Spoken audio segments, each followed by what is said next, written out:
सामाजिक विज्ञान का क्लास 8 का लेसन नंबर 2, जिसका नाम है प्यारे बच्चों भूमि, मृदा एवं जल संसाधन। तो आइएगा शुरू करते हैं। भूमि, मृदा एवं जल महत्वपूर्ण प्राकृतिक संसाधन है, क्योंकि ये अन्य संसाधनों के विकास का आधार है। अर्थात अन्य जो विकास होते हैं प्यारे बच्चों, वो इन्हीं के संसाधनों से होते हैं, इन्हीं की सहायता से। आगे बढ़ते हैं। भूमि संसाधन। भूमि एक महत्वपूर्ण संसाधन है, क्योंकि मानव पृथ्वी पर रहते हैं। वे भूमि से ही अपनी आवश्यकताओं की पूर्ति के लिए अधिकतर उत्पाद प्राप्त करते हैं।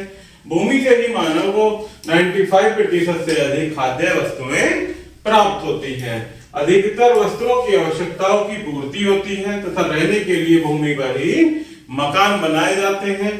भूमि से जलाने के लिए ईंधन की लकड़ी एवं निर्माण कार्यों के लिए इमारती लकड़ी प्राप्त होती है, परंतु मानव उद्योग के लिए उपलब्ध भूमि बहुत ही सीमित है। पृथ्वी की सतह का लगभग 30% भाग ही भूमि से ढका है। यही नहीं, इस थोड़ी सी भूमि के लिए भी इसी भाग आवास योग्य नहीं है।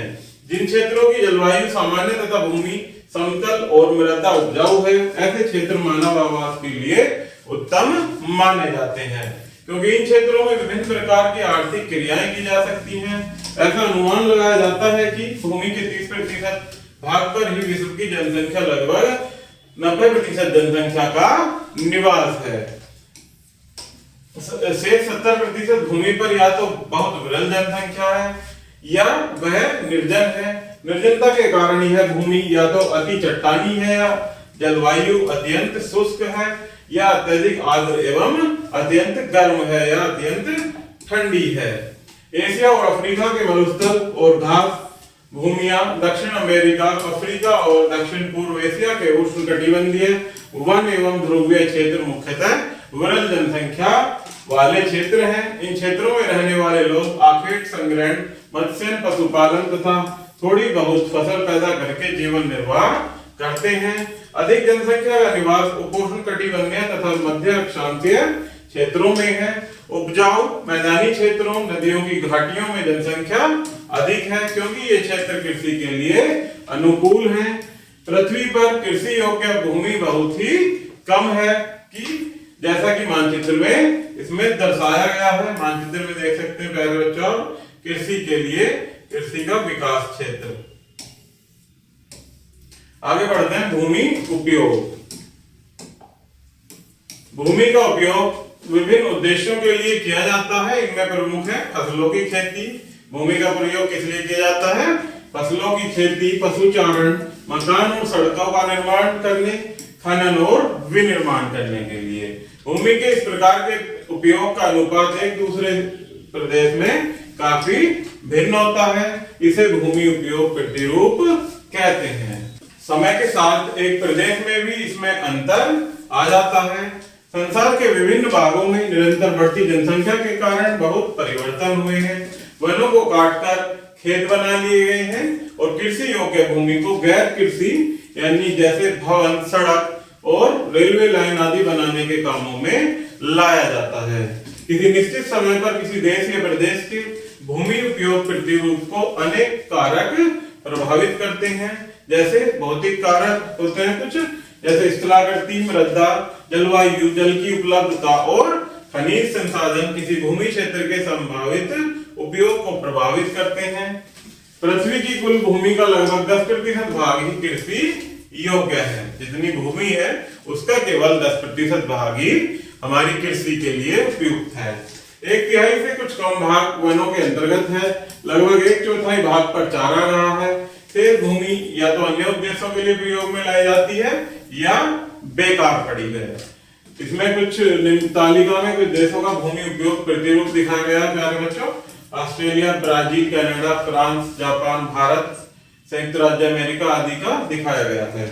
आगे बढ़ते हैं प्यारे बच्चों। भारत का भूमि उपजाऊ उपयोग प्रतिरूप। दी गई तालिका को देखने से ज्ञात होता है कि भारत एक भाग्यशाली देश है, क्योंकि भारत में क्या है प्यारे बच्चों, कुल 57 फसल होती हैं और फसल के लिए 57%, चारागाह के लिए 22, वन के लिए 40 और अन्य उपयोग में 17।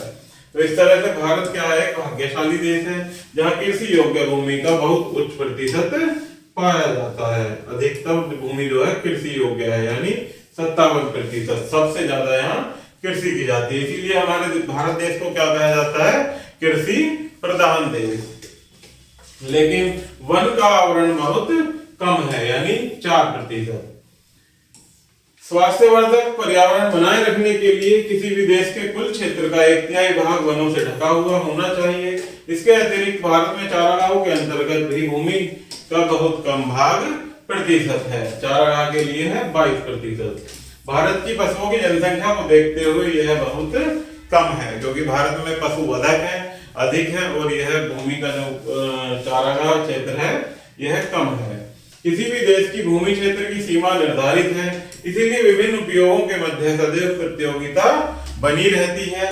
भूमि के लिए एक ही टुकड़े का विभिन्न उपयोगों के मध्य वितरण अनिवार्य है। उदाहरण के लिए जैसे भवनों का निर्माण, सड़कों, रेल मार्गों, कारखानों की स्थापना, खनन, कृषि, वन और चारागाह के लिए भूमि का उपयोग किया जाता है। भूमि के स्वरूप और समुदाय की आवश्यकताओं को ध्यान में रखकर भूमि उपयोग की अच्छी तरह से योजना बनाने से सर्वोत्तम परिणाम निकलते हैं। भूमि के असावधानी से किए गए उपयोग से अनेक गंभीर समस्याएं पैदा हो सकती हैं। फसल योग्य भूमि की कमी, मृदा अपरदन और मरुस्थलीकरण, यानी जो भूमि का रेगिस्तान बन जाता है, ऐसी समस्याएं हो जाती हैं। आगे बढ़ते हैं प्यारे बच्चों, मृदा संसाधन। मृदा होती है मट्टी। पृथ्वी की सतह का ऊपरी भाग मृदा के आवरण से ढका हुआ है। मृदा चट्टानों के टूटने एवं जैव अवशेषों के वितरण से बनती है। अधिकतर खाद्य पदार्थ हमें प्रत्यक्ष या अप्रत्यक्ष रूप से मृदा से ही प्राप्त होते हैं। भूमि की गुणवत्ता का निर्णय मृदा आवरण के द्वारा ही होता है, क्योंकि सभी पौधों, फसलों, घासों, फूल वाले पौधों, सब्जियों, फलों और वृक्षों को उगने के लिए मृदा की आवश्यकता होती है। मृदा एक नवीकरणीय संसाधन है, लेकिन इसके निर्माण की प्रक्रिया बहुत धीमी है, इसीलिए इसका संरक्षण करना आवश्यक है। क्योंकि यदि मृदा की ऊपरी परत बह जाती है तो इसके पुनर्निर्माण में बहुत लंबा समय लग जाता है। जनक शैल का स्वरूप स्थलाकृति, जलवायु, मृदा के जीव तथा मृदा निर्माण को नियंत्रित करने वाले 5 कारक हैं। मृदा का निर्माण शैलों के टूटने से होता है। मूल शैल को ही हम जनक शैल कहते हैं। इसी से मृदा का निर्माण होता है, अतः जनक शैल के आधार पर ही मृदा की विशेषताएं होती हैं। मृदा निर्माण को प्रभावित करने वाले जलवायु कारकों में तापमान और वर्षा प्रमुख हैं। तापमान में बार बार होने वाले परिवर्तन और जल की विद्यमानता से अपक्षय की दर बढ़ जाती है। इसी के परिणाम स्वरूप मृदा के निर्माण की गति में भी तेजी आ जाती है। किसी क्षेत्र की स्थलाकृति उसके अपवाह को प्रभावित करती है। तीव्र ढाल पर जल के द्वारा तथा गुरुत्व बल के प्रभाव से अपक्षीण शैल कण के नीचे की ओर सरक जाते हैं। मैदानों और मंद ढालों पर मृदा किसी बाधा के इकट्ठी हो जाती है। मृत पौधों और जीव जंतुओं से मृदा को ह्यूमस मिलता है। कारक के रूप में समय बहुत महत्वपूर्ण है, क्योंकि मृदा के निर्माण को जितना अधिक समय मिलता है उतना ही अधिक मोटी परत होती है। शैलों के अपक्षय के कारण मृदा का निर्माण होता है। प्रवाहित जल और पवन के द्वारा निम्न भूमिगत पदार्थों के विक्षेप से भी मृदा बनती है। नदी घाटियों की जलोढ़ मिट्टी बहुत उपजाऊ और गहरी होती है। जो नदी घाटियों में से जो बहकर आती है जलोढ़ मिट्टी, प्यारे बच्चों, वो अत्यधिक उपजाऊ, यानी फसलों के लिए अत्यधिक उपजाऊ वह गहरी मिट्टी होती है। आगे बढ़ते हैं प्यारे बच्चों, मृदा ह्रास, अपरदन एवं संरक्षण। मृदा को सबसे बड़ी हानि अपरदन से यानी कटान से होती है। वनस्पति के आवरण से विभिन्न ढीली मृदा पर अपरदन की दर तेज होती है। प्रवाहित जल और पवन इसे ढालों पर नीचे ले जाते हैं। इन प्रक्रियाओं के लिए भौतिक और मानवीय कारण जिम्मेदार हैं। ढाल, वर्षा की तीव्रता और पवन की गति मृदा अपरदन के भौतिक कारक हैं। मानवीय कारक हैं अति चराई, वनों की कटाई, उर्वरकों का अधिक प्रयोग एवं जल के कृषि के गलत तरीके। रासायनिक उर्वरक के अधिक उपयोग एवं अत्यधिक सिंचाई मृदा के लवणीकरणीय को बढ़ावा देते हैं। भारत के कुल सिंचाई क्षेत्र का 30% भाग लवणीकरण के कारण बेकार हो जाता है। भूमि का ढाल, स्थलाकृति, स्थानीय जलवायु एवं स्थानीय कृषि पद्धतियों एवं पशुओं की चराई आदि के आधार पर मृदा को संरक्षण के उपाय किए जा सकते हैं। तो संरक्षण का फर्स्ट उपाय है कि पहाड़ी क्षेत्रों में सीढ़ीदार खेत बनाकर समोच्च रेखीय जुताई करके मृदा अपरदन को नियंत्रित किया जा सकता है। नेक्स्ट है कि मैदानी क्षेत्रों में मृदा अपरदन को रोकने में पट्टीदार खेती सहायक होती है। नेक्स्ट पॉइंट है कि मृदा अपरदन को बाढ़ों पर नियंत्रण करके भी रोका जा सकता है। नदियों पर बांध बनाकर बाढ़ों को नियंत्रित किया जा सकता है। कैसे? नदियों पर बांध बनाकर। नेक्स्ट है स्थानांतरित कृषि वनों की कटाई एवं अधिक चराई पर नियंत्रण करके मृदा अपरदन को रोका जा सकता है। खेतों में नालीदार बाधिकाएं बनाकर भी मृदा अपरदन को रोका जा सकता है। नेक्स्ट पॉइंट है कि शुष्क प्रदेशों में रक्षक मेखला पेड़ पौधों की बाढ़ जिसे कहते हैं हम, वह बनना मृदा अपरदन को रोकने का प्रभावी उपाय है। नेक्स्ट पॉइंट है कि फसल चक्र की विधि अपनाकर, कौन सी विधि? फसल चक्र, यानी एक के बाद दूसरी फसल अपनाकर मृदा को उर्वरक बनाए रखा जा सकता है। सभी फसलों को समान पौष्टिक तत्वों की आवश्यकता नहीं होती, अर्थात कुछ फसलों में अधिक पौष्टिक तत्वों की आवश्यकता होती है और कुछ फसलों में नहीं होती। कुछ पौधे मृदा को नाइट्रोजन प्रदान करते हैं। ऐसी फसलों को बारी बारी से उगाया जाना चाहिए। ऐसी फसलों को दलहनी फसलें कहते हैं। क्या कहते हैं ऐसी फसलों को? दलहनी फसलें। नेक्स्ट है मृदा की उर्वरता को बनाए रखने के लिए उर्वरकों का प्रयोग किया जाना चाहिए, परंतु अधिक रासायनिक उर्वरकों का प्रयोग मृदा को लंबे समय में खेती के लिए अनुपयुक्त बना सकता है। आगे बढ़ते प्यारे बच्चों, जल संसाधन। जल एक अति महत्वपूर्ण प्राकृतिक संसाधन है। यह सभी जीव जंतुओं के लिए अपरिहार्य है। जल कभी न समाप्त होने वाला संसाधन है, परंतु इसकी मात्रा अब सीमित है। यह पृथ्वी पर 3 विभिन्न रूपों में उपलब्ध होता है। जल वाष्प जो कि वायुमंडल में, तरल जल जो कि महासागर, नदी और झीलों में पाया जाता है, तथा ठोस जल हिम के रूप में हिम नदियों एवं ध्रुवीय क्षेत्रों में पाया जाता है। नेक्स्ट है पृथ्वी के कुल जल का 97% जल महासागरों में पाया जाता है, परंतु महासागरीय जल लवणयुक्त होने के कारण घरेलू, कृषि एवं औद्योगिक कार्यों में प्रयोग नहीं किया जा सकता। केवल 3% जल ही ताजे जल यानी इसमें लवण नहीं होते के रूप में उपलब्ध है। अनेक पेड़ पौधों और जीव जंतुओं की प्रजातियों में जल शरीर का मुख्य अंग होता है। मनुष्य के शरीर में 70% जल है। कितना जल है मनुष्य के शरीर में प्यारे बच्चों? 70%। मनुष्य अनेक उद्देश्यों के लिए जल का उपयोग करता है। घरेलू कार्यों जैसे पीना, भोजन कर तैयार करना, सफाई आदि कृषि कार्यों में, उद्योगों और बिजली बनाने में भी जल का प्रयोग किया जाता है। आगे बढ़ते हैं प्यारे बच्चों, जल की उपलब्धता। हमारे ग्रह पृथ्वी पर जल बहुत ही मात्रा में उपयुक्त है। यह पृथ्वी के लगभग 3/4 भाग को घेरे हुए है। यहाँ 71% भाग पर महासागर है, इसलिए अंतरिक्ष से पृथ्वी कैसी दिखाई देती है? नीली, अत्यधिक जल होने के कारण, इसीलिए इसे नीला ग्रह कहा जाता है। लेकिन पृथ्वी के सभी भागों से प्राप्त जल का उपयोग नहीं किया जा सकता। आप पढ़ चुके हैं कि महासागरीय जल लवणयुक्त होने के कारण प्रयोग में नहीं लाया जा सकता। आप यह भी पढ़ चुके हैं कि जल कुल 97% भाग महासागरों में पाया जाता है। अन्य 2% जल बर्फ की चादरों और हिम नदियों के रूप में पाया जाता है। अतः केवल 1% जल ही प्रयोग के लिए आसानी से उपलब्ध है, जिसका प्रयोग मानव उपयोग के लिए किया जा सकता है। यह भूमिगत जल के रूप में नदियों और झीलों में एवं वायुमंडल में जलवाष्प के रूप में उपलब्ध है। एलवन जल का वितरण बहुत आसमान है। जल की उपलब्धता में अनेक असमानताएं जलवायु संबंधी कारणों से उत्पन्न हुई है। कुछ प्रदेशों में वाष्पीकरण की तुलना में वर्षण अधिक होता है, इसीलिए अधिशेष जल है। अधिशेष जल के ये क्षेत्र हैं विषुवत वृत्त तथा उसके 20 डिग्री उत्तरी तथा दक्षिणी अक्षांशों के मध्य का प्रदेश। दोनों गोलार्धों में 20 और 40 डिग्री के बीच वाष्पीकरण दर्पण से होता है।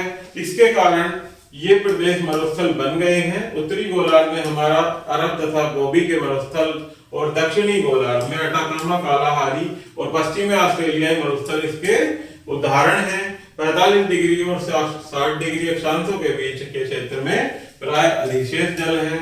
उच्चतम अक्षांशों और वाष्पीकरण, वर्षण, वर्षण एवं पठारी जल का बहाव है। आगे बढ़ते हैं। इसी तरह से प्यारे बच्चों, जल संरक्षण की आवश्यकता। जनसंख्या की वृद्धि के कारण जल की मांग दिन प्रतिदिन बढ़ती जा रही है। अधिक जनसंख्या वाले क्षेत्रों में जल की कमी एक गंभीर समस्या है। 1975 ईस्वी में मानव उपयोग में लाई जाने वाली कुल जल की मात्रा का लगभग 3850 क्यूबिक किलोमीटर प्रति वर्ष था। 2000 ईस्वी में यह मात्रा बढ़कर 6000 क्यूबिक किलोमीटर प्रति वर्ष हो गई। अतः नवीकरणीय स्रोत होने के बावजूद अनेक क्षेत्रों में जल का अभाव है। जल स्रोत सूख रहे हैं या जल प्रदूषित हो रहा है, अतः जल का संरक्षण यानी जल का बचाव अधिक आवश्यक है। आगे बढ़ते हैं प्यारे बच्चों, जल संरक्षण एवं इसकी गुणवत्ता में वृद्धि करने के उपाय। भूपृष्ठीय जल एवं भूमिगत जल की कमी होती जा रही है क्योंकि हम जल का अधिक प्रयोग कर रहे हैं तथा जितना जल हम प्रयोग करते हैं उतने जल की आपूर्ति प्रकृति द्वारा पुनः नहीं हो पाती। इस समस्या को हम दो तरीकों से हल कर सकते हैं। एक तो जल के उपयोग को सावधानी बरतकर इसे बेकार न बहने दें, और दूसरे जहां भी संभव हो बेकार जल को पुनः उपयोग में लाने का प्रयास करें। इसके अतिरिक्त हम वर्षा के जल को एकत्र करके इसका प्रयोग शुष्क मौसम में कर सकते हैं। जिन क्षेत्रों में जल अधिक है उन क्षेत्रों से जल को उन स्थानों पर ले जाया जाए जहां जल का अभाव है। सिंचाई के तरीकों में बदलाव लाकर जैसे जल छिड़काव करने का उपयोग तथा जल गिराने वाले पाइपों के प्रयोग से भी जल की बचत की जा सकती है। भूपृष्ठीय जल के बहाव को रोकने के लिए अधिक से अधिक पेड़ लगाए जाने चाहिए तथा भूमि पर वनस्पति का अनावरण बने रहने देना चाहिए। इससे भूमिगत जल के भंडार को भी सुरक्षित रखा जा सकता है। जल के बहाव को छोटे छोटे बांध बनाकर भी रोका जा सकता है। उद्योगों में प्रयोग किए गए जल को साफ करके पुनः प्रयोगों में लाया जा सकता है। घरों में प्रयोग किए गए गंदे पानी का प्रयोग बगीचों की सिंचाई के लिए किया जा सकता है, ना कि उसे बेकार बहाकर। भूमि पर नदियां जल का स्रोत है। नदियों पर बांध बनाकर तथा नदियों से नहरें निकालकर जल का उचित प्रयोग किया जा सकता है। आजकल अनेक नदियों पर बांध बनाकर इनसे अनेक उद्देश्यों की पूर्ति की जाती है, जैसे बाढ़ पर नियंत्रण, सिंचाई एवं घरेलू उपयोगों के लिए जल की आपूर्ति करना तथा जल विद्युत उत्पन्न करना। अतः इन योजनाओं को बहुउद्देशीय नदी घाटी परियोजनाएं कहते हैं। क्या कहते हैं इन्हें? ऐसी योजनाओं को बहुउद्देशीय नदी घाटी परियोजनाएं। विश्व में अनेक बड़े बड़े बांध बनाए गए हैं, जैसे भारत में भाखड़ा नांगल एवं बृहद बांध, मिस्र में अरवान बांध एवं संयुक्त राज्य अमेरिका में हूवर बांध। ये कहां क्या है? बांध। जल की गुणवत्ता को प्रभावित माना जाता है जब जल की अशुद्धता का स्तर संप्राण जीवों के सहन करने की सीमा पार कर जाता है। जल में अशुद्धियों का स्वीकार्य संकेंद्रण उपयोग के विभिन्न उद्देश्यों के अनुसार बदलता रहता है। पेयजल सबसे अधिक शुद्ध होना चाहिए। जल के प्रमुख संदूषक हैं जीवाणु और परजीवी। ये अनेक रोगों को जन्म देते हैं, जैसे अमीबिया, पेचिस। सभी जीवों के उपयोग में आने वाला जल जीवाणु रहित होना चाहिए। क्लोरीन के द्वारा जल को संदूषण मुक्त करके पूरी तरह से शुद्ध किया जाता है। आपने देखा होगा जल में क्लोरीन की गोली डाल देते हैं जिससे वह दूषण से मुक्त हो जाता है और हमारे यूज करने योग्य हो जाता है। जल को उबालकर शुद्ध करना सामान्य विधि है। उबालने से जल के सभी जीवाणु और परजीवी नष्ट हो जाते हैं, इसलिए जल को हम उबालकर भी ठंडा करके यूज कर सकते हैं। जल प्रदूषण मानव एवं अन्य सभी जीवों के लिए हानिकारक है। घरेलू कूड़ा कचरा, अनुपचारित जल मल, कृषि रसायन और औद्योगिक कूड़ा कचरा जल के प्रमुख संदूषक हैं। कृषि क्षेत्रों में भूपृष्ठीय जल का बहाव और मृदा द्वारा जल के रिसने से तथा स्रोतों में रासायनिक उर्वरकों एवं कीटनाशक दवाइयों के मिश्रण से जल प्रदूषण होता है। खनिज तेलों के जल से मिश्रण से भी जल प्रदूषण होता है। जल प्रदूषण को नियंत्रित करने के लिए आवश्यक है कि हम अनौपचारिक घरेलू कूड़ा कचरा अथवा औद्योगिक अपशिष्ट जल स्रोतों में न डालें। इनको जल स्रोतों में डालने से पूरी तरह से अपचारित कर लेना चाहिए। रासायनिक उर्वरकों एवं कीटनाशकों के स्थान पर प्राकृतिक उर्वरकों एवं कीटनाशकों का प्रयोग करना चाहिए, क्योंकि कृत्रिम उर्वरकों में ऐसे अनेक रसायनों का प्रयोग होता है जो प्राकृतिक रूप से नष्ट नहीं हो पाते। स्वच्छ एवं यथेष्ट जल की आपूर्ति 21वीं सदी की सबसे बड़ी चुनौती है। इसमें आगे कुछ मुख्य बिंदु दिए गए हैं प्यारे बच्चों, आइए इनको 1 बाय 1 पढ़ते हैं और समझते हैं। तो पहला है इसमें भूमि, मृदा एवं जल सबसे महत्वपूर्ण प्राकृतिक संसाधन है, क्योंकि ये अन्य संसाधनों के विकास का आधार है। इन्हीं से ही अन्य संसाधन हम प्राप्त कर पाते हैं। नेक्स्ट है भूमि एक महत्वपूर्ण संसाधन है, क्योंकि मानव की अधिकतर आवश्यकताओं की पूर्ति भूमि से ही होती है। भूमि का उपयोग विभिन्न उद्देश्यों की पूर्ति के लिए किया जाता है, जैसे फसलें उगाना, जानवरों को चराना, मकान, सड़कें, रेल लाइनें बनाना आदि। भारत में कृषि योग्य भूमि का अनुपात काफी अधिक है, परंतु वनों एवं चारागाहों के अंतर्गत भूमि का अनुपात कम है। भूमि के उचित उपयोग के लिए इसकी उपयुक्त योजना बनाई जानी चाहिए। पृथ्वी की सतह की ऊपरी परत मिट्टी से बनी होती है, यह चट्टानों के टूटने तथा ह्यूमस से बनती है। मृदा अपरदन को रोकने से और उर्वरकों के प्रयोग से मृदा का संरक्षण किया जा सकता है। इसकी उर्वरता को फसल चक्र की विधि अपनाकर भी बनाए रखा जा सकता है। जल सभी प्रकार के जीव जंतुओं के लिए आवश्यक है। यह पृथ्वी पर 3 रूपों में पाया जाता है: जलवाष्प, तरल जल और हिमजल अथवा औद्योगिक कार्य। नेक्स्ट है पृथ्वी के कुल जल का 97% भाग महासागरों में पाया जाता है, परंतु लवण युक्त होने के कारण इसका घरेलू कार्यों, कृषि अथवा औद्योगिक कार्यों के लिए प्रयोग नहीं किया जा सकता। पृथ्वी की सतह का लगभग 71% भाग महासागरों से घिरा है, परंतु मानव उपयोग के लिए ताजा जल यानी जो कि लवण रहित होता है, बहुत ही कम मात्रा में उपलब्ध है। नेक्स्ट है जनसंख्या की वृद्धि के कारण जल की मांग दिन प्रतिदिन बढ़ रही है, अतः संसार के अनेक जल भागों में जल का अभाव है। जल का संरक्षण यानी बचाव करना एवं जल प्रदूषण को रोकना आवश्यक है, ताकि लोगों को विभिन्न उपयोग के लिए पर्याप्त एवं शुद्ध जल मिल सके। तो प्यारे बच्चों, इस प्रकार से हमारा ये लेसन यहीं समाप्त होता है। आई होप कि आपको ये वीडियो जरूर पसंद आई होगी। धन्यवाद।